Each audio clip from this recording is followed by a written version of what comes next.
সুপ্রিয় শিক্ষার্থীবৃন্দ, সবাইকে শুভেচ্ছা। আজকে আমরা আমাদের সপ্তম অধ্যায় চলন ও অঙ্গচালনা এই অধ্যায়ের একটি গুরুত্বপূর্ণ টপিক নিয়ে আলোচনা করতে যাচ্ছি। আজকের পাঠ আমাদের অস্থির আঘাত এবং প্রাথমিক চিকিৎসা। অস্থির আঘাত এই সম্পর্কে জানতে আমাদের মূলত তিনটি টপিক সম্পর্কে বিস্তারিত জানতে হবে। একটি হচ্ছে অস্থিভঙ্গ, অস্থির স্থানচ্যুতি এবং মচকে যাওয়া। এই তিনটি বিষয়ে বিস্তারিত জানলে এই অস্থির আঘাত সম্পর্কে আমাদের ধারণা কমপ্লিট হবে বলে আশা করছি। তো শুরুতেই আমরা অস্থিভঙ্গ এই সম্পর্কে জানব। অস্থিভঙ্গ বলতে আসলে কি? অস্থির ভাঙনকে বোঝায়, হাড় ভাঙা, যেটা আমরা সহজ বাংলায় বুঝি, হাড় ভাঙা। তো এই হাড় ভাঙা এটা তিন ধরনের হতে পারে। সেটা হচ্ছে সাধারণ অস্থিভঙ্গ, যৌগিক অস্থিভঙ্গ এবং জটিল অস্থিভঙ্গ। একে একে আমরা তিনটি জানব। সাধারণ অস্থিভঙ্গের ক্ষেত্রে এক্ষেত্রে ভাঙা হাড় চামড়ার বাইরে আসে না, অর্থাৎ হাড় ভেতর থেকে ভাঙে কিন্তু ভেঙে চামড়ার বাইরে বের হয়ে আসে না, এবং আঘাতপ্রাপ্ত স্থানটি ফুলে ওঠে এবং প্রচন্ড ব্যথাসহ কালশিরা পড়ে যায়। আর অস্থিভঙ্গের ক্ষেত্রে অস্থি ভেঙে খণ্ডিত হয় না। এই সাধারণ অস্থিভঙ্গে অস্থিটা ভেঙে খণ্ডিত হয়ে যায় না, চারপাশের কলা তেমন ক্ষতিগ্রস্ত হয় না। আর এ ধরনের অস্থিভঙ্গ এক্স-রে ছাড়া নির্ণয় করা যায় না। অর্থাৎ তোমরা সাধারণ অস্থিভঙ্গের ক্ষেত্রে প্রধান যে বৈশিষ্ট্যটি মাথায় রাখবে সেটি হচ্ছে যে এই হাড় ভাঙাটা বাইরে থেকে বোঝা যাবে না, এবং এক্স-রে করার পর এটা নির্ণয় করা যাবে যে হাড় ভেঙেছে কিনা। আশেপাশের কলাগুলো ক্ষতিগ্রস্ত হবে, আক্রান্ত স্থানটি ফুলে উঠবে, ব্যথাসহ কালশিরা ভাব হবে, কিন্তু এক্স-রে ছাড়া বোঝা যাবে না যে হাড়টা ভেঙেছে কিনা। তো এই ধরনের অস্থিভঙ্গটা হবে সাধারণ অস্থিভঙ্গ। তো এক্ষেত্রে তোমার করণীয়টা হচ্ছে যে আক্রান্ত স্থানে যেহেতু অনেক ব্যথা হবে, তো আক্রান্ত স্থানে তোমার করণীয় হলো ঠান্ডা পানি বা বরফের টুকরো কাপড়ে নিয়ে লাগাতে হবে, এতে করে ব্যথাটি কমে আসবে। আর আক্রান্ত স্থান নড়াচড়া করতে দেওয়া যাবে না, এক্স-রে করে অবস্থা বুঝে ব্যবস্থা নিতে হবে। অর্থাৎ এক্স-রে করে যদি দেখা যায় যে আক্রান্ত স্থানটি ভেঙে গিয়েছে, তাহলে বিশেষজ্ঞ ডাক্তার এ ব্যাপারে সিদ্ধান্ত নেবেন। তিনি প্রয়োজন বোধে আঘাতপ্রাপ্ত স্থানে বিশেষ ব্যান্ড বা প্লাস্টার করতে পারেন। এটি করে দিলে আঘাতপ্রাপ্ত যে স্থানটি এটি নড়াচড়া করবে না এবং ধীরে ধীরে কিওর হয়ে আসবে।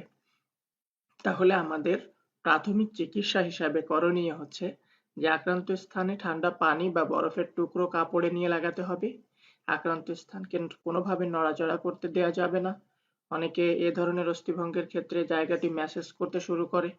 কোনোভাবে জায়গা ম্যাসেজ করতে গেলে আশেপাশের কলাগুলো আরো বেশি ক্ষতিগ্রস্ত হবে, এদিকে খেয়াল রাখতে হবে। আর এক্স-রে করে তারপর ব্যবস্থা নিতে হবে। তো এবার আমরা যৌগিক অস্থিভঙ্গ সম্পর্কে জেনে নিই। যৌগিক অস্থিভঙ্গের ক্ষেত্রে অস্থিটা ভেঙে চামড়া ভেদ করে বাইরে বের হয়ে আসে। লক্ষ্য করে দেখো এখানে যে দুটো খণ্ড হয়ে অস্থিটি চামড়া ভেদ করে কি বাইরে বের হয়ে চলে আসছে। তো এই ধরনের অস্থিভঙ্গটা হচ্ছে যৌগিক অস্থিভঙ্গ। আর এই অস্থি ভাঙার সাথে সাথে চারপাশের কলা, টেন্ডন ও লিগামেন্ট ক্ষতিগ্রস্ত হয়। এটা খুবই স্বাভাবিক, কারণ ভেতরের অস্থিটি ভেঙে বাইরে বের হয়ে চলে আসবে, তার মানে কি আশেপাশের কলা, টেন্ডন, লিগামেন্ট এগুলো কি ক্ষতিগ্রস্ত হবে এবং ছিঁড়ে যেতে পারে। তো যে ক্ষতিগ্রস্ত যে স্থান, সেই ক্ষতিগ্রস্ত স্থান থেকে প্রচুর রক্তক্ষরণ হবে এ সময়। তো যদি এ ধরনের অস্থিভঙ্গ কখনো তোমার সামনে ঘটে, তাহলে সাধারণভাবে তোমার প্রাথমিক চিকিৎসা হিসেবে করণীয় হচ্ছে যে আক্রান্ত স্থানে 10 থেকে 15 মিনিট আইস ব্যাগ ধরে রাখতে হবে, যাতে ফোলা আর ব্যথাটা একটু কমে আসে। আর আক্রান্ত স্থান পরিষ্কার করে জীবাণুমুক্ত কাপড় বা ব্যান্ডেজ দ্বারা বেঁধে দিতে হবে। এতে করে হবে কি যে পরিষ্কার কাপড় দিয়ে তুমি যদি চেপে বেঁধে দাও, তাহলে রক্তক্ষরণটা কমে আসবে। আর আক্রান্ত স্থানের রক্তক্ষরণ ধীরে ধীরে কমে আসবে। আর ব্যান্ডেজে বেঁধে দিলে এটা বন্ধ হবে ধীরে ধীরে।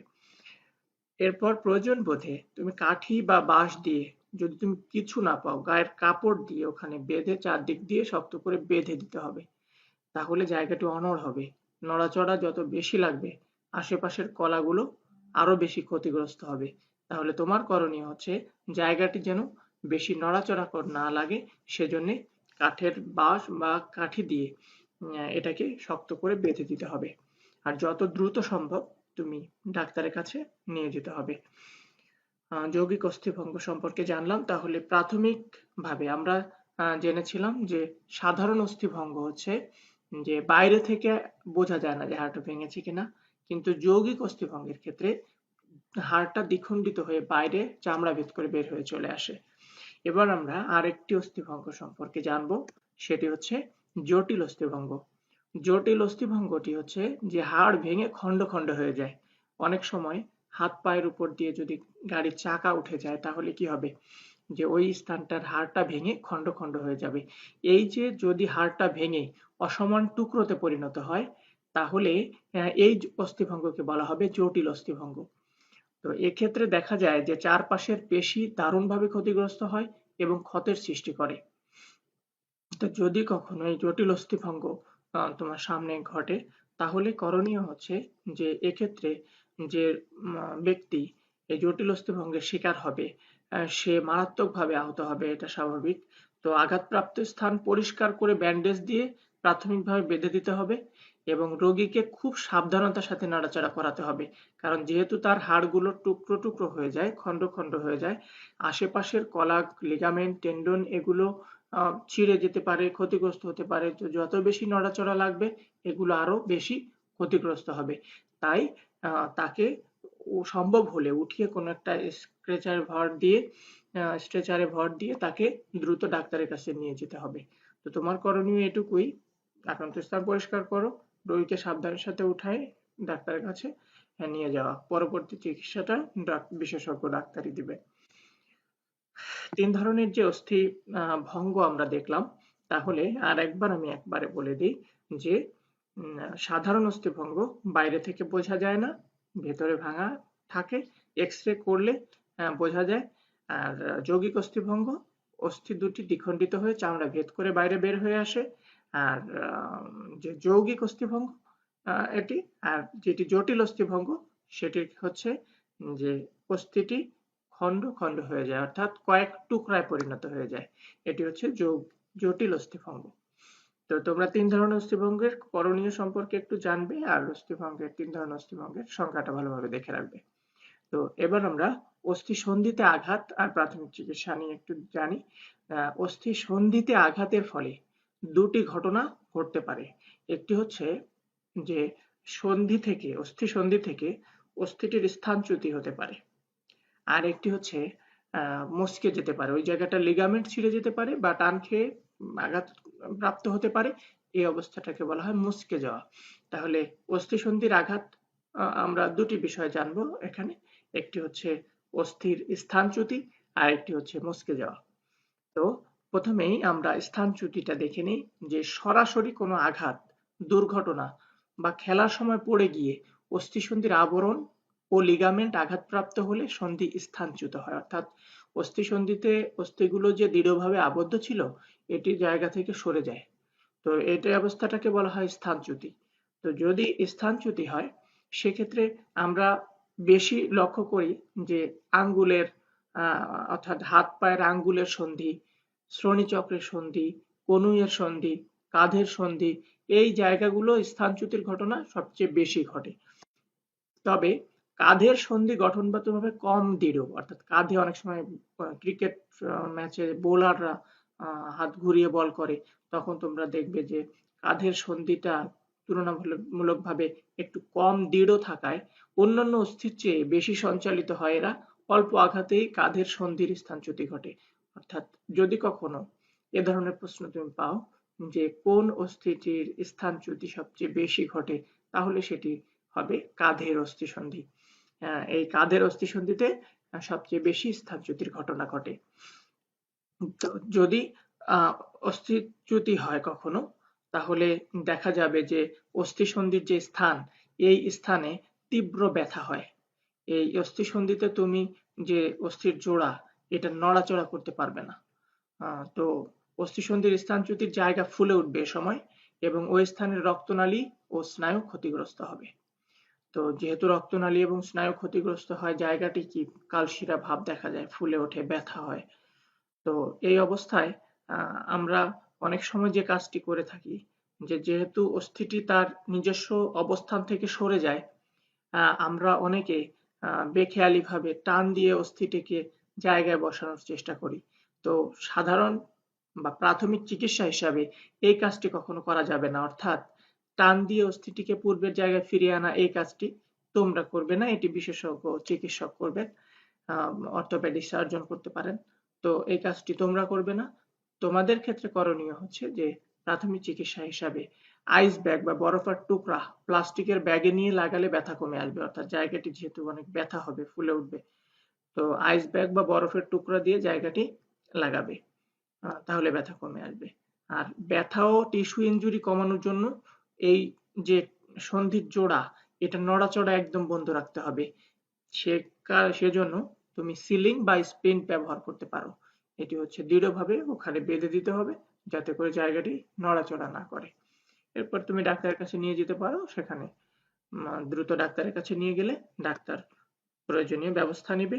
সেক্ষেত্রে যে কাজটি করতে পারেন ডাক্তার, তা হচ্ছে এক্স-রে করে স্থানচ্যুতির অবস্থানটি জেনে সিলিং বা স্প্লিন বা প্লাস্টার করে 2 থেকে 3 সপ্তাহ জোড়ার নড়াচড়া সম্পূর্ণ বন্ধ রাখবে, তাহলে জায়গাটি ধীরে ধীরে কিওর হয়ে আসবে। তো যদি স্থানচ্যুতি ঘটে, তাহলে ওই 2 থেকে 3 সপ্তাহ রেস্টের পর স্বাভাবিক নড়াচড়া ও পেশি শক্তিশালী হওয়ার ব্যায়াম শুরুর মাধ্যমে 3 মাসের মধ্যে জোড়াকে স্বাভাবিক অবস্থায় ফিরিয়ে আনা সম্ভব। তার ডাক্তারের চিকিৎসা নিয়ে 2 থেকে 3 সপ্তাহ রেস্টে রেখে এরপর স্বাভাবিক নড়াচড়া শুরু করতে হবে।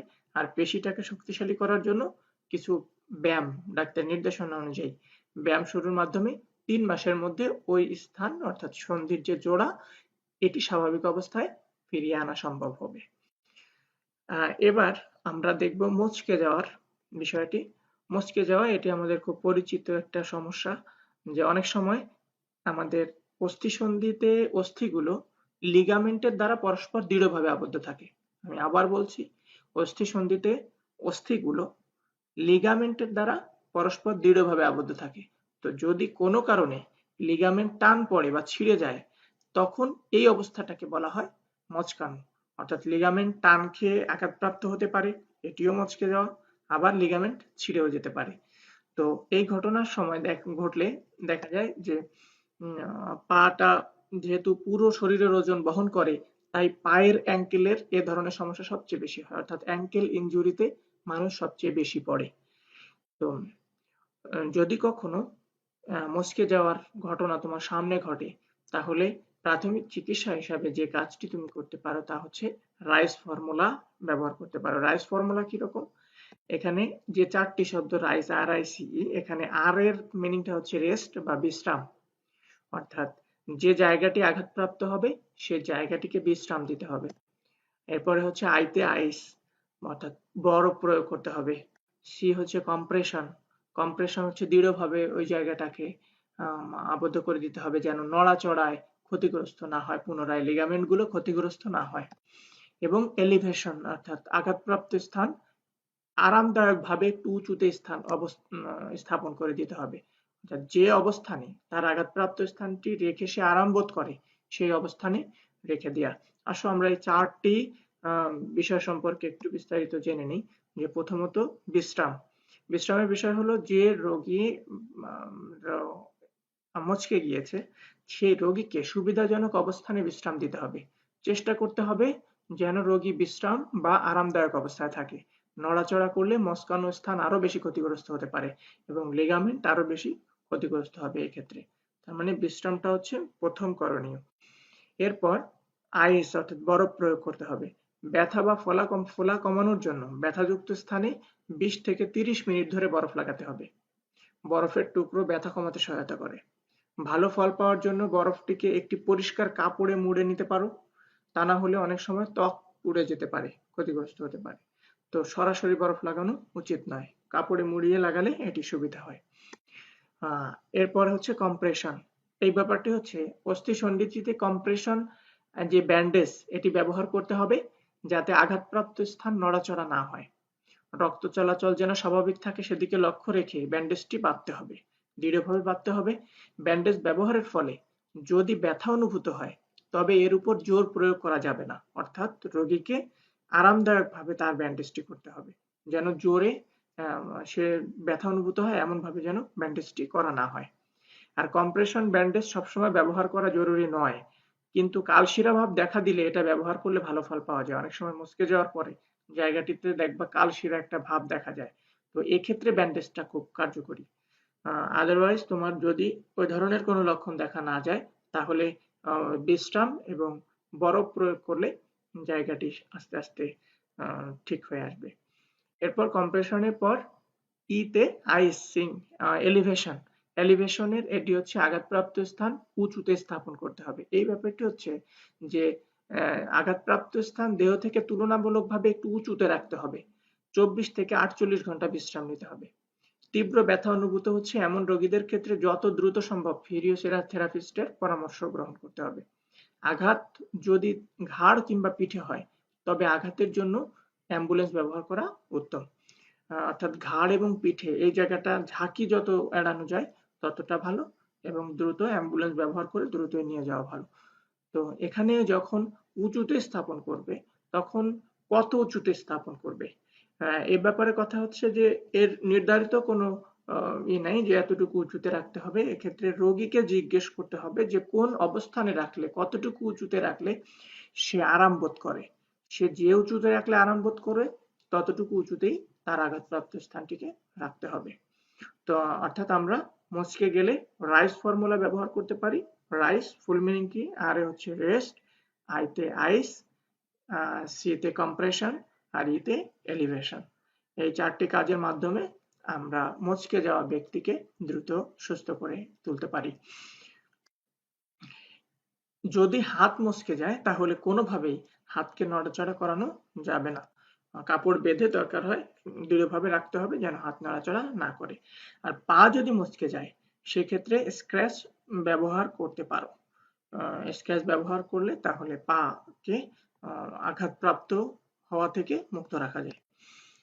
আর ব্যথা বা ফোলা কমানো না গেলে যদি দেখো যে বিশ্রাম দিচ্ছ, বরফ প্রয়োগ করছো কিন্তু ব্যথা বা ফোলা কমছে না, তাহলে যত দ্রুত সম্ভব ডাক্তারের কাছে নাও, পরবর্তী ব্যবস্থা সেই ডাক্তার গ্রহণ করবেন। আমরা তিনটি বিষয় সম্পর্কে আলোচনা করলাম। একটা হচ্ছে অস্থিভঙ্গ, অস্থির স্থানচ্যুতি এবং মচকে যাওয়া। তো তোমাদের এই তিনটি বিষয় সম্পর্কে বিস্তারিত আয়ত্তে রাখবে অনুশীলনের মাধ্যমে। তো এখানে আমি ছোট দুটি কাজ উল্লেখ করে দিচ্ছি। একটি হচ্ছে এখানে দেখতে পাচ্ছ যে একজন ব্যক্তি পড়ে গিয়েছে, তো পড়ে গিয়ে তার কি ধরনের ঘটনা ঘটেছে এটি কিন্তু স্পষ্ট নয়।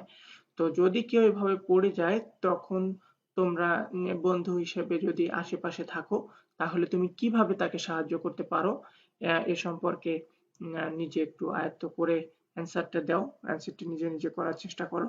পাশাপাশি এখানে তোমার একটি বাড়ির কাজ থাকছে, সেটি হচ্ছে অস্থির স্থানচ্যুতি ও মচকে গেলে করণীয় কি কি এবং অস্থিভঙ্গের প্রাথমিক চিকিৎসা উল্লেখ করো। এটি হবে তোমার আজকের পাঠের বাড়ির কাজ। তো তোমরা সবাই ভালো থাকো, সুস্থ থাকো, বাড়িতে থাকো, এই দোয়া করি। ধন্যবাদ সবাইকে।